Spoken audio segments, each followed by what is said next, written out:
Today we're going to be doing something a little bit different than we typically do. We're going to be showing you guys a step-by-step guide on how to plan a road trip.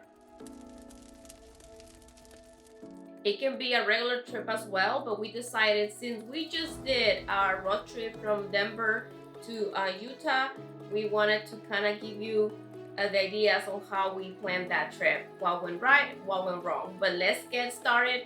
Let's go with step number 1. Define your goals. What do we mean about that? You're gonna do 3 things in order for getting this accomplished. First, you're going to decide a destination. What place do you want to go and see? If you've been there before, something that you have on your bucket list. For example, for our family, I have a map of the 50 states, and every summer and every fall, we like to try to go and unlock one state.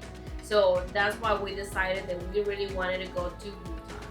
Once you know the destination, you have to set the trip duration based on your PTO, vacation time, whatever the case may be. Yes, like for us, the 2 main things that we consider on here is a school. So we always travel as a family. That's kind of like our rule. Sometimes we have friends or family with us. School and PTO. Like we still have full-time jobs and we accrue time, so whenever we have that time available, we try to use that with our trip. This is a question that a lot of my friends ask me: how do you travel so much with your PTO? So what I do is I typically get my 2 days off plus maybe a day of PTO and plus maybe a holiday that everybody's off.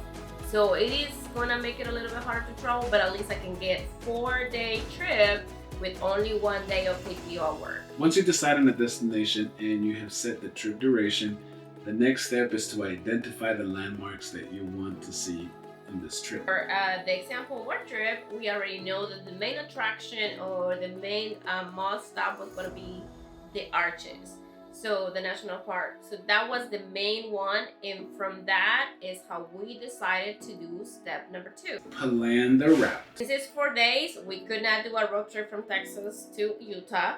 That will be all our time driving. Then we decided, okay, where are we gonna fly? So there was the 2 options. It could be flying to Denver and then doing the road trip from there, or driving to Salt Lake City and then doing the route from there. Based on prices and the length of driving and what we could see in between, we decided to fly to Denver and then drive all the way through Colorado to get to the Arches. So we decided that was going to be the route we're going to take. We typically help ourselves with Google Maps. There's some other apps out there that you can use. There's one that is called Road Trippers.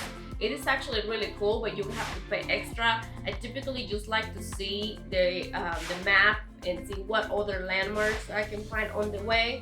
And there's another one that I also have that is named Photospot, that this kind of tells you, like, once you're driving, what are cool places that you could stop for pictures. So that way, if you're driving and you want to relax, you want to stretch, and you know that there's a cool place to take pictures, that will be a great opportunity to do that and kill 2 birds with 1 stone. Second thing will be estimated driving time. Make sure you guys calculate the time that you have set aside to get from one destination to the next. For us, when we went to Vail, Colorado, and if you haven't seen that video, we're going to link it somewhere up here.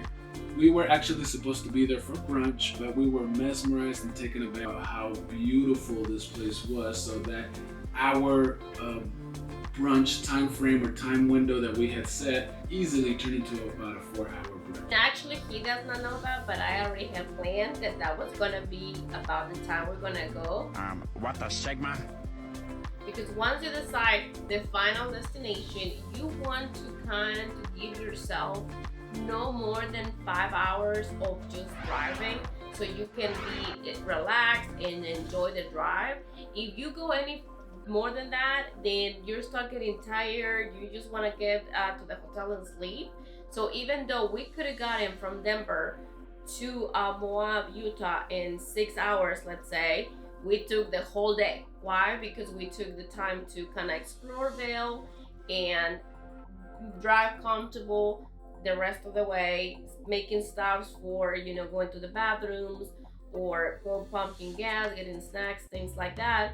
But I will not recommend you to drive more than 8 hours straight without doing something fun or relaxing, because then the road trip, which is about to have fun and make memories, is going to be stressful and tiring. And that is for number 2.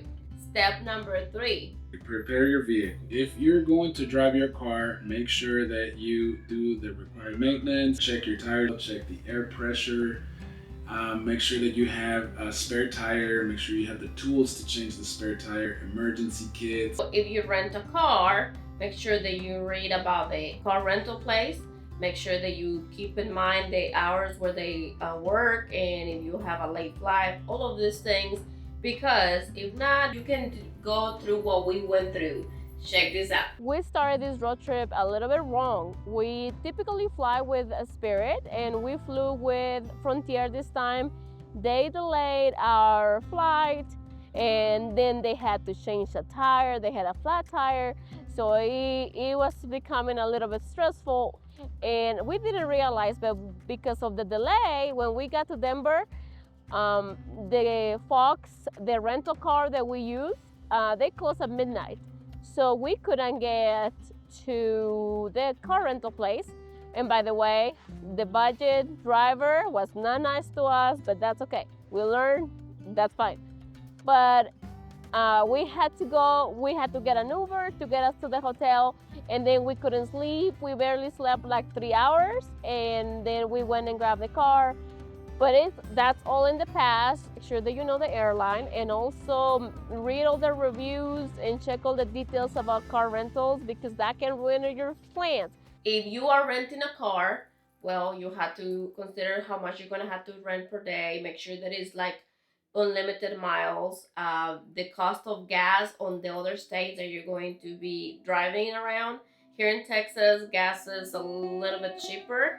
Also, if you're having an electric car like we do, you need to consider where they're going to be superchargers. If not, your trip can become a little bit of a problem.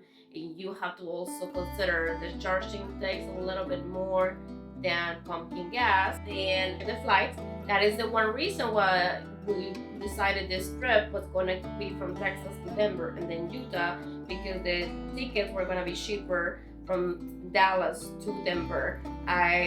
We typically use Spirit, and we are a Gold member, so that makes things a little bit better for us when it comes to prices.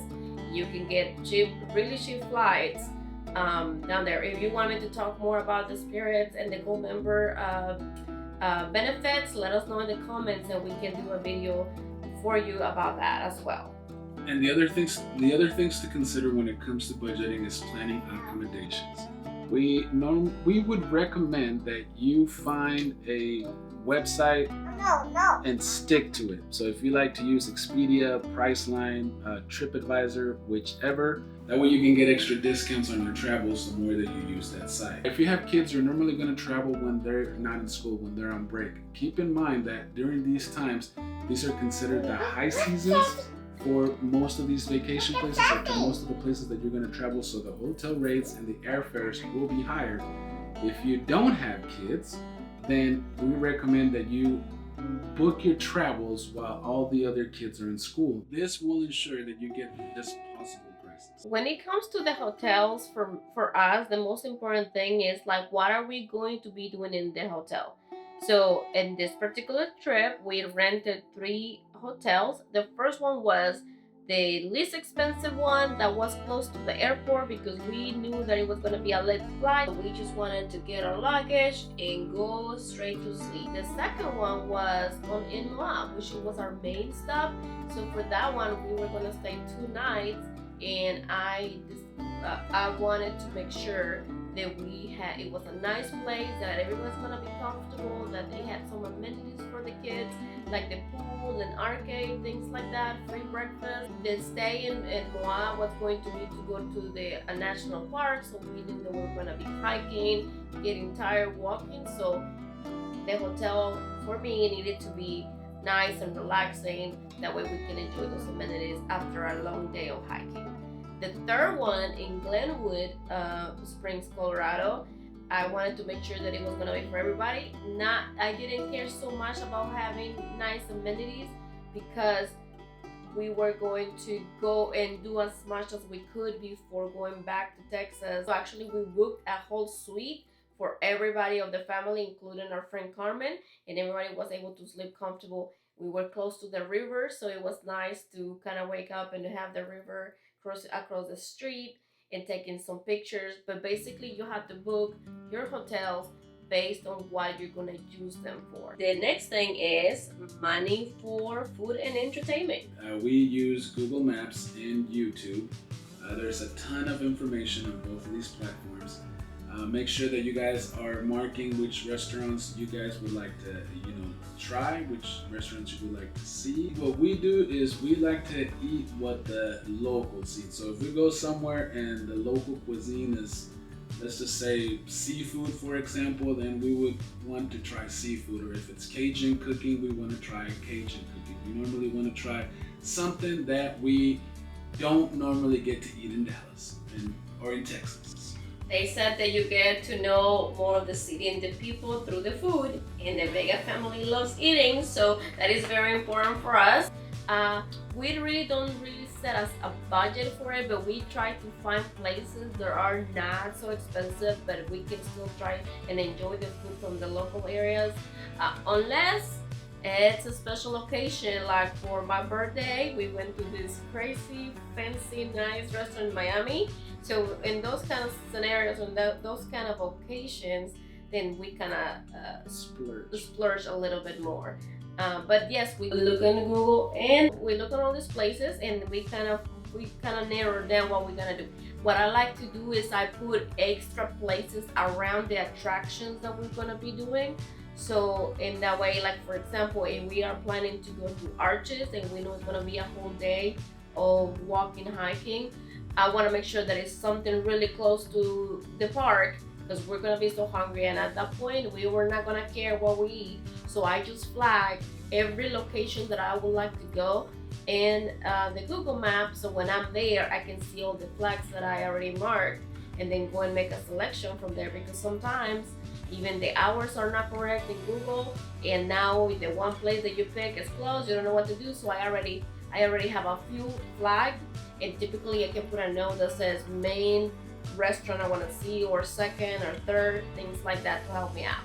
When it comes to the attraction, check prices, check hours, and do your research. We kind of learned the hard way with the national park for Arches. It is different from other national parks we've been to, like the Grand Canyon or Mount Rushmore. This one, because it's kind of like a smaller place and it's now being visited for many more people, they have to have reservations, and these reservations are done 3 months in advance. So by the time I figured this out, it was too late. So I had to do this. Check it out on what happened in our video. Because I didn't book in advance. You're supposed to book, like if we're here in May, I was supposed to be booking it in February. So I was not even aware we were gonna be coming here. So then the next thing you can do is be ready the day before at 7 p.m. like on the dot. Be ready to try to book your entry. We were driving through, so it was very stressful because I didn't think I was gonna make it, but we made it. We got an entry at 12 noon. I'm getting tired just coming from the breakfast. What am I gonna do on this hike? When we went to Glenwood Park, since we were short on time, we didn't get a chance to fully experience Glenwood Cavern Adventure Park. So what we did is we mainly took the must-take pictures there with the trolls. We did the cavern tour, the King's Row, and we went on the gondolas. Like Mrs. V-Adventures was saying, setting little flags on the places that you want to go eat after an activity that are close to the place that you're at. Also, make sure that you set aside extra activities. So make sure that you get your main activities that you want to go ahead and do. Like let's say, for example, you want to go do the Glenwood Caverns Adventure Park, and you have the Glenwood Hot Springs. But let's just say you went down there while it's snowing, something happened, both of those places are closed. Now what? So you have to have extra things that you can do as substitutes or fill-in activities. That's typically what I call them. I do my main places that I really want to go see, and then I kind of tag what I call the fillers. That is, if for whatever reason one activity that I thought it was gonna be 3-4 hours, okay, well, let's fill that in, either going to eat some other place nearby or doing an extra activity that is nearby. So that's kind of how we do it. And now the next step, pack essentials. And she's an expert at that. She always overpacks more than we need. So make sure that you guys are packing your snacks, your drinks. Make sure that you guys got a good music playlist because you're gonna be on the road for a substantial amount of time. I would probably say get some AirPods or something, or get some earbuds. He tells me that I pack too much, but whenever we need the stuff, then he thanks me for bringing them.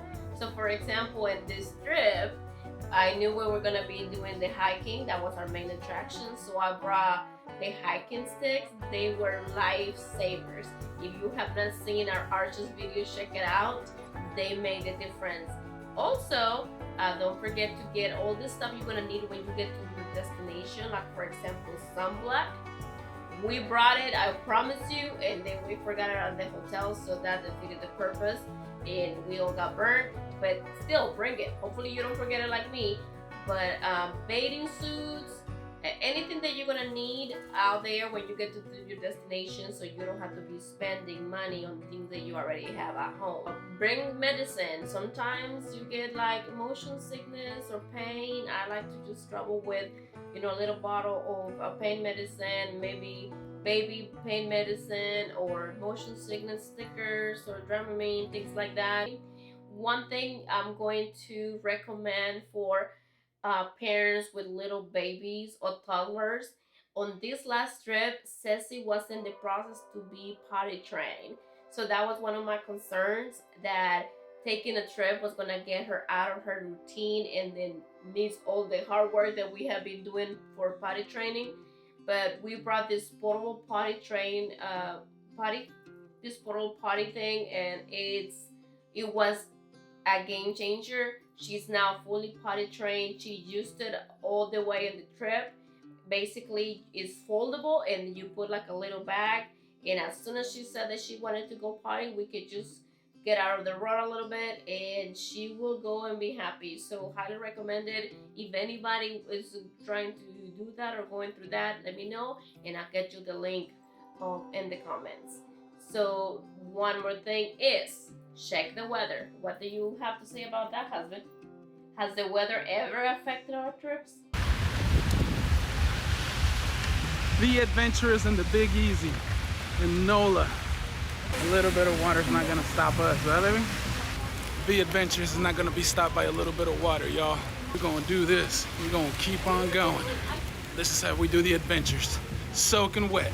I can think of a couple of situations where the weather has definitely affected our trips. Most recently in Miami, we got caught in the middle of a storm.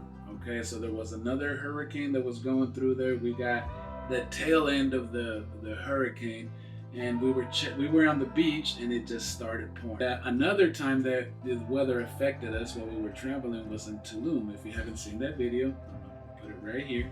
Make sure you guys check that out. Make sure that you are not traveling to your beach destinations during hurricane season. That's all I'm going to say about that. Step number 6. Enjoy the journey. Yeah, make sure that you guys document your journey, take a ton of photos, videos, because at the end of the day, this is all you got. This is all you're gonna leave your loved ones, the memories. So make sure that you guys are out there making some beautiful memories with the people that you love. Traveling for us is about that, how we enrich our lives by traveling. Enjoy your time, enjoy the trip, relax, have fun, and enjoy the freedom of the road. If you found this video informational, inspirational, or you just laughed at how terrible we are, please consider subscribing. And if you subscribe, let us know down in the comment section that you subscribe. We like to personally thank you. And just with that, thank you so much for watching. Don't forget to be adventurous. Let's go. Vámonos. Vámonos.